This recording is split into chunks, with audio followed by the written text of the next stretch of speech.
ಮಹಾರಾಜ ಕಾಲದಲ್ಲಿ ಸುಸೂತ್ರವಾಗಿತ್ತಂತೆ ರಾಜ್ಯ, ತುಂಬಾ ಸುಸೂತ್ರವಾಗಿತ್ತಂತೆ ರಾಜ್ಯ.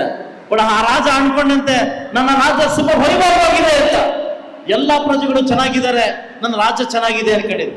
ಬರ್ತಾ ಬರ್ತಾ ಬರ್ತಾ ಬರ್ತಾ ಒಂದು ದೂರಗಳು ಜಾಸ್ತಿ ಇರುತ್ತೆ ರಾಜನ ಹತ್ರ. ರಾಜರೇ, ನೀವು ಚೆನ್ನಾಗಿದ್ರಿ, ನಿಮ್ ಕುಟುಂಬ ಚೆನ್ನಾಗಿದ್ರೆ, ಆದ್ರೆ ನಿಮ್ ಪಕ್ಕದಲ್ಲಿ ಇರ್ತಕ್ಕಂಥ ಮಹಾಮಂತ್ರಿಗಳ ಕಾಟ ಜಾಸ್ತಿ ಆಗಿದೆ. ಬಟ್ ಆ ರಾಜ ನಂಬ್ಲಿಲ್ವಂತ.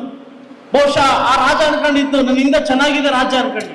ಮತ್ತು ಇವತ್ತಿನ ಪ್ರಪಂಚದಲ್ಲಿ ಮುಂದೆ ಕಳಿಸ್ಬಿಟ್ಟು ಹಿಂದೆ ಮಾತಾಡೋದು ಜಾಸ್ತಿ ಆಗ್ಬಿಟ್ಟು, ಹಿಂದೆ ಮಾತಾಡೋದು ಜಾಸ್ತಿ ಆಗ್ಬಿಟ್ಟು. ಬಟ್ ಏನಾಗಿದೆ ಅಂದ್ರೆ ಬಹುಶಃ ನಮ್ಗೆ ಮುಂದೆ ಕಣ್ಕೊಟ್ಟು ಹಿಂದೆ ಕಣ್ಕೊಟ್ಟಿಲ್ಲ, ಯಾರೇನ್ ಮಾತಾಡ್ತಾರೆ ಗೊತ್ತಾಗೋದಿಲ್ಲ. ಆ ರಾಜ ಕೂಡ ಹಂಗೆ ಅನ್ಕೊಂಡಿದ್ದಂತೆ, ನನ್ನ ರಾಜ್ಯ ಸುಖವಾಗಿದೆ ಅನ್ಕೊಂಡಿದ್ದೇನೆ. ಆದ್ರೆ ಬರ್ತಾ ಬರ್ತಾ ಬರ್ತಾ ರಾಜನಿಗೂ ಡೌಟ್ ಆಯ್ತು, ಈ ಮಹಾಮಂತ್ರಿಗಳೇನೋ ಕಂಡಾರ ಮಕ್ಕಳೇನೋ ಏನೋ ಮಾಡ್ತಾವೆ. ಸೊ ಆ ಒಂದ್ ದಿವಸ ಪರೀಕ್ಷೆ ಇಟ್ಟಂತೆ ರಾಜ. 3 ಜನ ಮಹಾಮಂತ್ರಿಗಳನ್ನ ಕರ್ತಾನೆ ಇಲ್ಲಿಗೆ. ಎಲ್ಲ ಮಹಾರಾಜ ಬಂದಿದ್ದಾರೆ. ನಿಮ್ಗೆ ಗೊತ್ತಲ್ಲ, ನಾಳಿದ್ದ ನನ್ನ ಬರ್ಡೇ ಇದೆ, ನನ್ನ ಬರ್ಡೆಗೆ ನೀವೆಲ್ಲ ಕಾಡ್ಗೋಗಿ ಒಳ್ಳೆ ಒಳ್ಳೆ ಹಣ್ಣುಗಳನ್ನ ಕರ್ತನ್ನಿ, ಒಳ್ಳೆ ಒಳ್ಳೆ ಹಣ್ಣುಗಳು. 3 ಜನ ಮಹಾಮಂತ್ರಿಗಳಂತ. ನೀವು ನಾಳೆ ಬೆಳಗ್ಗೆ ಹೋಗಿ ಸಾಯಂಕಾಲ ಒಳಗಡೆ ಹಣ್ಣು ತಂದು ವಾಪಸ್ ಬರಬೇಕು ಅನ್ನಂತೆ ಮಹಾರಾಜ. ಆಯ್ತು ಮಹಾಪ್ರಭು ಅಂತ ಮೊದಲನೇ ಮಹಾಮಂತ್ರಿ ಹೊರಟಂತೆ. ತುಂಬಾ ಇಷ್ಟ ಅಂತ ಮಹಾರಾಜನಿಗೆ.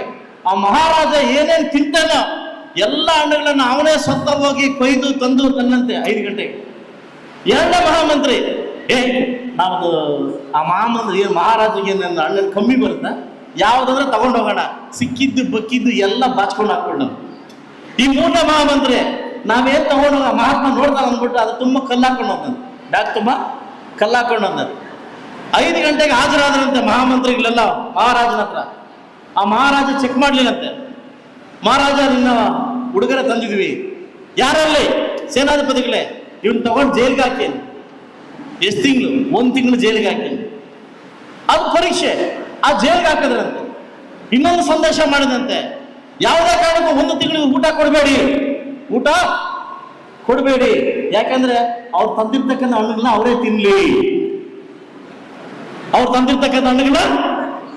ತಿನ್ಲಿ, ಮೊದಲೇ ಮಹಾಮಂತ್ರಿ ಒಳ್ಳೆ ಒಳ್ಳೆ ಹಣ್ಣು ತಂದಿದ್ದ, 1 ತಿಂಗಳು ತಿಂದ, ಚೆನ್ನಾಗಿ ಬದುಕಿದ್ದ. 2ನೇ ಮಹಾಮಂತ್ರಿ ಅವ್ನು ಕಚಾಪಿಚ ತಿಂದ ಹಣ್ಣು ತಿಂದ, ಹಾಸ್ಪಿಟಲ್ ಸೇರ್ಕೊಂಡ 3 ದಿವಸಕ್ಕೆ. ಇನ್ನೊಬ್ಬ ತಂದಿದ್ದಾನೆ ಕಲ್ಲು ಮಣ್ಣು ತಿಂದು ಸತ್ತ. ಇದು ಸಂದೇಶ ಏನಂತಂದ್ರೆ, ನಾವು ಏನೇನು ಮಾಡ್ತೀವಿ, ಏನೇನು ತಗೊಂತೀವಿ, ಯಾವ ಹಣ್ಣು ಹಾಕ್ತೀವಿ, ಯಾರ ಮೇಲೆ ಸ್ಕೆಚ್ ಹಾಕ್ತೀವಿ, ಅದೆಲ್ಲ ನಮ್ಮ ಮೇಲೆ ಬರುತ್ತೆ. ಅವೆಲ್ಲ